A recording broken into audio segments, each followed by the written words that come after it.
ఎన్నెన్నో ఆశలు, ఇంకెన్నో ఆకాంక్షలు అన్నీ ఒక్క లీక్తో ఆవిరైపోయాయి. కంటి మీద కునుకు లేకుండా రాత్రనక పగలనక కష్టపడి చదివి శక్తంతా ధారపోసి చదివిన కష్టం మొత్తం బూడిదలో పోసిన పన్నీరులా మారిపోయింది. ఒక్కరు కాదు, ఇద్దరు కాదు, 22 లక్షల మంది విద్యార్థుల జీవితాలతో లీక్ మాఫియా ఆడిన చెలగాటమిది.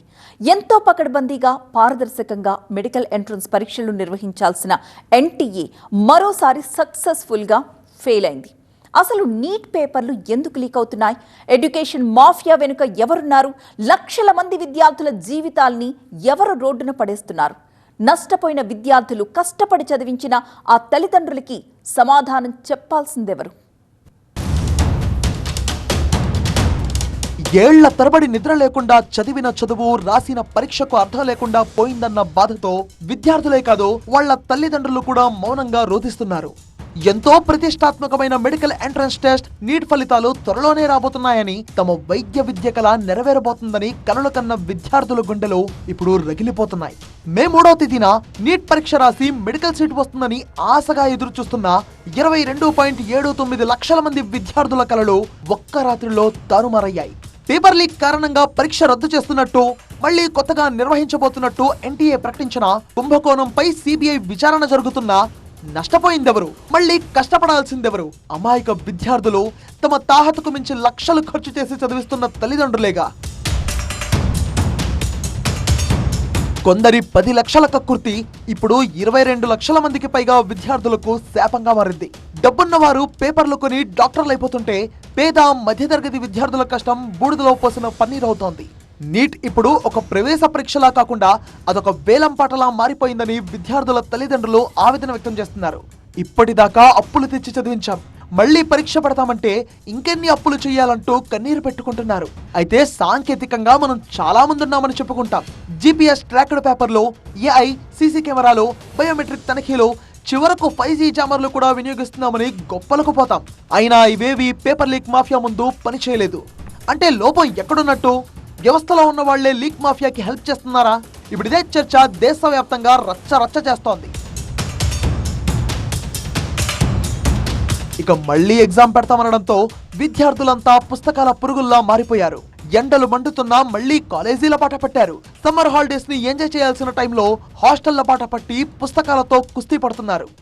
యాక్చువల్లీ మేము ఆల్రెడీ ఒక 1 year గ్యాప్ తీసుకొని మళ్ళీ నీట్ ఎగ్జామ్ రాసాము. మంచిగా రాసాము అనుకునే టైంకి గవర్నమెంట్ వాళ్ళు, ఎన్టీఏ వాళ్ళు మొత్తం ఎగ్జామ్ క్యాన్సిల్ చేయడం జరిగింది.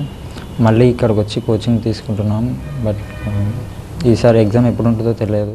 1 year డ్రాప్ తీసుకున్నాను అనమాట. హాస్టల్ ఫీజు కట్టి ఇంత చేసిన తర్వాత కూడా మళ్ళీ ఇలా పేపర్ లీక్ అవ్వడం వల్ల మళ్ళీ చదువుకోవాల్సి వస్తుంది, మళ్ళీ రావాల్సి వస్తుంది. అంతా అయిపోయి ఇంట్లో ఉన్నాం, రిలాక్స్ అవుతున్న టైంలో మళ్ళీ ఇలా పెట్టేశారు. చాలా కష్టంగా ఉంది.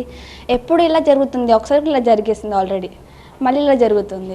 ఇలా జరగకపోతే బాగుంటుంది అనిపిస్తుంది. వాళ్ళు రెస్పాన్సిబుల్గా ఉండాలి, ఎందుకంటే స్టూడెంట్ లైఫ్ ఇది. మాకెందుకీ బాధ అని మౌనంగా రోధిస్తూనే నీటి యుద్ధానికి సిద్ధమవుతున్నారు. అసలు పరీక్షల నిర్వహణ విషయానికొస్తే మన పక్క దేశం చైనాలో ప్రతి ఏటా గావ్కావో పేరుతో ఎంట్రన్స్ టెస్ట్ నిర్వహిస్తారు. దేశవ్యాప్తంగా సుమారు 1.5 కోటి మంది విద్యార్థులు ఈ పరీక్షను రాస్తారు. ఈ ఎంట్రన్స్ టెస్ట్ లో ఒక్క మార్కు తేడా కూడా విద్యార్థి చేరే కాలేజీని నిర్ణయిస్తోంది. ఈ పరీక్షను జీవితాన్ని తీర్చిదిద్దే పరీక్షగా అక్కడ చెప్పుకుంటారు. అందుకే ఏళ్ల తరబడి జరుగుతున్న ఈ గావ్కావో పరీక్షకు సంబంధించి ఇప్పటిదాకా ఒక్క లీకు కూడా కాలేదు. మరి మన దగ్గర కేవలం 22 లక్షల మంది రాసే నీట్కే ఎందుకిన్ని కష్టాలు? 1.5 కోటి మంది రాసే పరీక్షకే అత్యంత పకడ్బందీగా జరుగుతున్నప్పుడు కేవలం 22 లక్షల మంది రాస్తున్న నీట్ ఎందుకు లీక్ అవుతోంది అనేది ఇప్పుడు దేశవ్యాప్తంగా చర్చ నడుస్తోంది. ఇక చైనా లాగా మన దేశంలో ఒకే ఎంట్రన్స్ టెస్ట్ ఉండదు. నీట్, జేఈ సహా మరెన్నో రకాల పోటీ పరీక్షలుంటాయి. ఇవి లక్షలాది విద్యార్థుల భవిష్యత్తును నిర్ణయిస్తాయి. కానీ పేపర్ లీకులు, గెస్ పేపర్లు వంటి అవకతవకలు ప్రజల నమ్మకాన్ని, విద్యార్థుల మనోధైర్యాన్ని దెబ్బతీస్తూ వస్తున్నాయి. అందుకే చైనా మోడల్ ను భారత్ ఓ పాఠంగా నేర్వాలని ఎన్ఐఏ ఇప్పటికైనా కళ్లు తెరవాలని విద్యావేత్తలు ఆగ్రహం వ్యక్తం చేస్తున్నారు. అసలే లీకుల వ్యవహారం, దీనికి తోడు కొన్ని కండిషన్స్ కూడా విద్యార్థులను ఇబ్బంది పెడుతున్నాయి.